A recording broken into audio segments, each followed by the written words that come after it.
Welcome, folks, to the return of hashtag AskGSM, the weekly Monday mailbag video where I answer your questions right here in this video forum. I stopped doing this on a weekly basis back in August due to leaving for college. However, now that I'm back home for the holidays for the next month until late January, these videos will be resuming on a weekly basis right here on YouTube. As always, if you want to send in questions, make sure to tweet me on Twitter at WrestleRant and on my official Facebook page at GrahamGSMMatthews, both in the links below. But before I can get all the questions and whatnot, just want to address a few things. One, my new show, Wrestle Rant Radio, which has been airing on the official Endicott Radio live stream on their official website. You can check that out at live365.com. The official link, it's too long to even spell it out here, but you can check it out on my website at nextairwrestling.weebly.com. It's also in my Twitter bio as well, so make sure to check that out.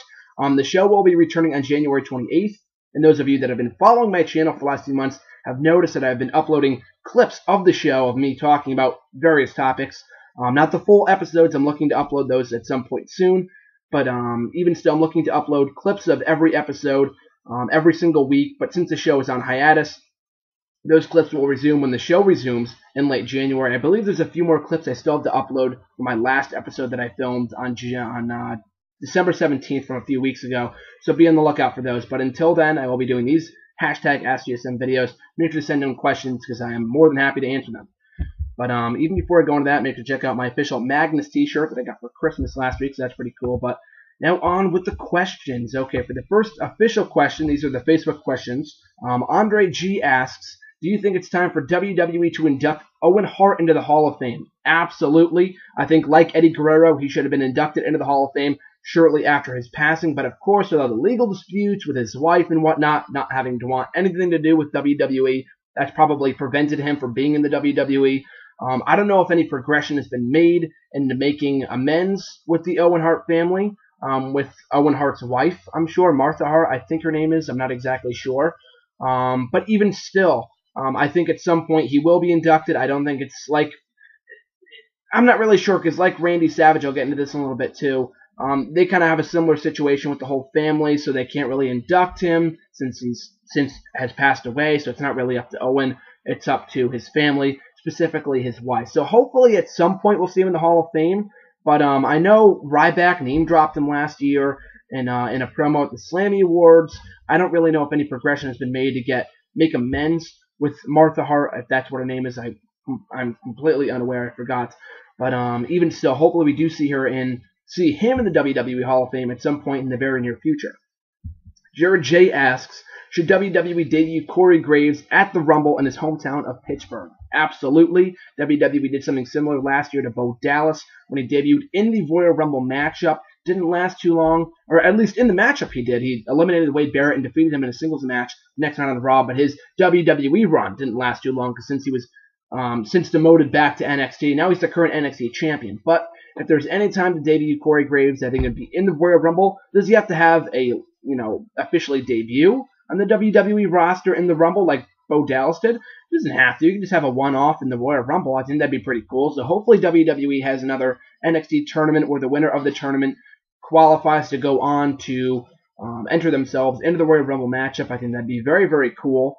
And if anybody, it's got to be Corey Graves. I think he's ready. He's got the mic skills. He's got the in-ring skills. He just had a very good feud down in NXT with Adrian Neville. He's been since written off TV. So if there's any time to take him off NXT TV and put him on WWE TV, it's right now in his hometown of Pittsburgh at the Royal Rumble. John O'Toole, I apologize if I mispronounced that. He asks, why is Seth Rollins still underrated in the Shield? Don't you think he can be a greater star by coming out of the trio? And why is Dean Ambrose the leader of the Shield when he seems to be the worst talent of the trio? So this is a three-part question. I'll break it down here. Seth Rollins, why is he still underrated? He's highly underrated in my opinion. WWE.com did a list of all the current underrated talents in WWE, and he was at the top of the list, I believe. Very good in-ring worker. I think he's going to be the lesser of the three coming out of the Shield. I think that's one of the biggest fears of coming out of the Shield when they eventually break up amongst WWE officials and fans alike, is that when the Shield officially breaks up, Dean Ambrose is going to be the full-fledged heel. We all know that. And Roman Reigns is going to be the breakup babyface. But what do you do with Seth Rollins? That's kind of what the issue was with the legacy, because Rhodes went on to have a great career as a heel. Randy Orton turned face out of the legacy for some reason. I'm not exactly sure why. He was the most over, so that they kind of failed in putting either Rhodes or DiBiase over as the next big babyface. But regardless, DiBiase went nowhere and has since been released from WWE. So I don't want that to happen to Seth Rollins. I don't think it will. I think Seth Rollins is highly more talented than Ted DiBiase was, even though I'm a huge Ted DiBiase fan. But even still, Seth Rollins, he should be fine if they keep the Shield together for a little bit longer. They break him away. I think he could be a great babyface, too, because he was a great babyface down in NXT. So I do think he's underrated. He will be a good star coming out of the trio. Like I said before, I think Ambrose and Reigns will have better careers, but only time will tell. You never know. Rollins could be the next world champion, and then Dean Ambrose could be released like Ted DiBiase was. Who knows? But even still, then the last part of your question, you said, why is Dean Ambrose the leader of the Shield when he seems to be the worst talent of the trio? I have to disagree with you there, and only that Dean Ambrose, I think, has the best mic skills out of Reigns and Rollins out of the entire Shield. I don't think he's the best in-ring worker. I think Rollins is the best in-ring worker, but he's still very good in the ring. He's had great matches with CM Punk in recent weeks and many, many others. Kane, Rob Van Dam, Kofi Kingston, and many others over the last year or so that he's been in the WWE. It's really hard to say who the worst talent of the trio is. Initially, I would have said Roman Reigns, but he's really starting to come out on his own with the spear and whatnot. I don't think he's the best in-ring worker of the three, nor is he the best in the mic, so I would have to say that he's the worst talent, but you gotta admit that he's got the most potential out of all three members of the Shield. He is the most likely to break out and become the next big babyface in the WWE since he has the stature that Vince McMahon likes. So moving on here, Spencer H. asks, who do you want to see inducted into the Hall of Fame class of 2014? Somebody else asked a similar question, so I'm just going to bundle these together. Who do you want to see inducted in the Hall of Fame class? The top three names that come to mind are not Owen Hart. I don't think that's going to happen, quite honestly. Like I said before, Macho Man Randy Savage. Owen Hart is definitely a long shot, but Owen Hart too. Let's see, Ultimate Warrior. I think they're coming close to getting him into the Hall of Fame. Macho Man, not so much. I know they've made some progression. I know with his brother saying that they want to induct the whole family. So why don't this WWE just suck it up? Just induct the entire family. Just let it go. Just induct the family so we can finally legitimize the WWE Hall of Fame by getting Macho Man Randy Savage in there. But Ultimate Warrior, I think they're coming close to getting him in there, especially after he was doing some work with WWE 2K14 at some point last summer. So hopefully we see him in the Hall of Fame, as well as Paul Bearer, who passed away last year. I think it would have been too soon to induct him last year, but this year, WrestleMania 30, it's perfect. And maybe the Freebirds as well, since they kind of got their start in the Louisiana area, where WWE's WrestleMania 30 will be held next year. So New Orleans. So hopefully they get inducted as well. Ross S. asked, who do you think deserves to win the Royal Rumble? My only two top picks right now are CM Punk and Daniel Bryan. I don't really see anyone else having a legitimate chance of winning the Royal Rumble next year besides Daniel Bryan and CM Punk. CM Punk is the one that I've really wanted to see win the Rumble for a number of years now, since that's one of the only things he hasn't done in his WWE career to date, aside from main eventing WrestleMania. And Daniel Bryan, I think he's one of the hottest WWE superstars in WWE today in terms of popularity and whatnot. So I think he should be a top candidate to win the Royal Rumble as well and go on to main event WrestleMania for the WWE World Heavyweight Championship. Nathan D. asked, if WWE signed La Parka after they bought WCW, would he have been successful? Very good question, not one that many people would have asked. I don't think so. I think he was good in WCW, down in their Cruiserweight division and what they had going in the first hour of Nitro every week. Could he have been successful? Possibly. He had a unique look. He had a unique in-ring style. So maybe, but due to his size and whatnot, and being a Cruiserweight and all that kind of stuff, probably not. I don't think he would have been like the next Stone Cold or anything. He could have had a decent run, like some of the other guys did, like Juventud when they were signed by WWE. They had a nice little Cruiserweight division going. They ended up putting him with the Mexicools, that stereotypical faction. But maybe. It's a fun idea to entertain, but I don't think he would have had a very successful career. He might have had a fun little run there, but nothing huge. Now, one of the Twitter questions at Jeremy8911 asked, what new feuds do you think we should get in WWE for 2014? I will be writing an article about this soon, so I don't want to give too much away, but one feud I really want to see, the Shield versus the Wyatt family. Has to happen. It's been teased a number of times in the last 2 months or so.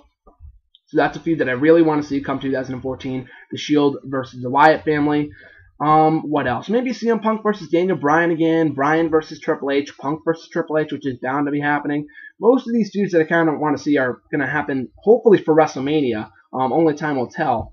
But what else? Maybe AJ Lee versus Mickie James, if they bring back Mickie James. Maybe Batista versus CM Punk, since they're good friends, as CM Punk once said in a promo a couple years ago. I don't know if that's true or not, but even still, Punk versus Batista would be a great feud now that Batista would be the heel and Punk would be the babyface, unlike their feud 5 years ago from 2008.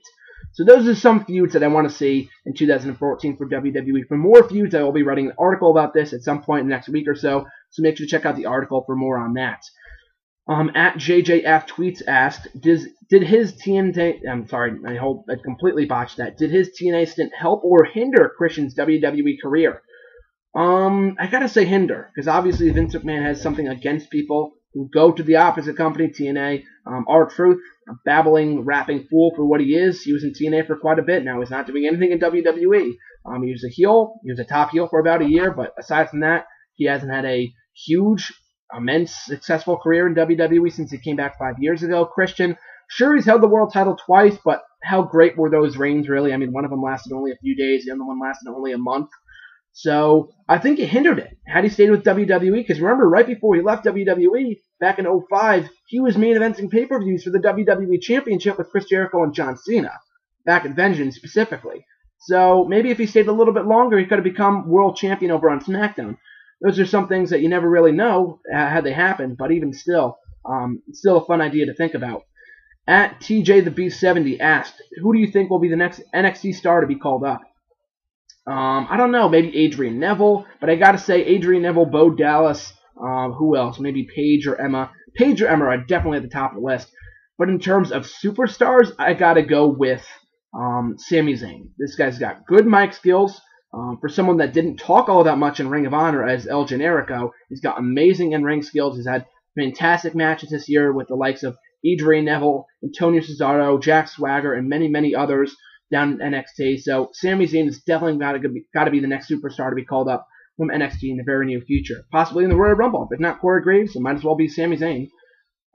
Let's see. In the final two questions, at No ODBS Allowed asked, who do you think should be inducted in the Hall of Fame? I already answered that. And at 2000 Awesome asked, what do you think was the match of the year in 2013?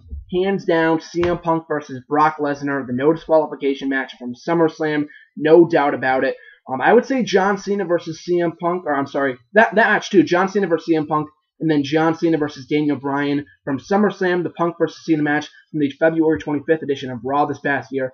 Both those matches are very close second and third respectively, but I have to go with Punk and Lesnar. The build-up was amazing for one thing.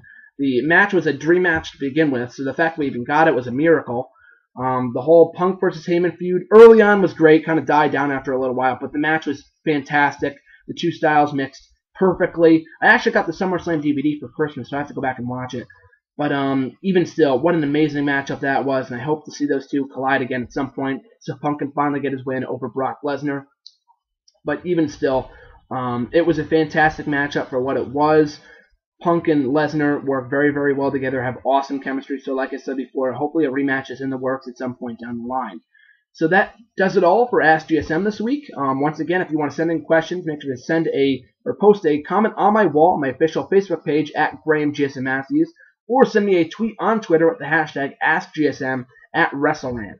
So, thanks again for watching. Really do appreciate it. Make sure to hit that subscribe button for more videos of WrestleRant Radio, hashtag AskGSM, which we'll be continuing for the next month. So send in all those questions and make sure to have a very happy new year if I don't talk to you until then. So thanks for watching once again, guys, and I'll see you then. Till next time.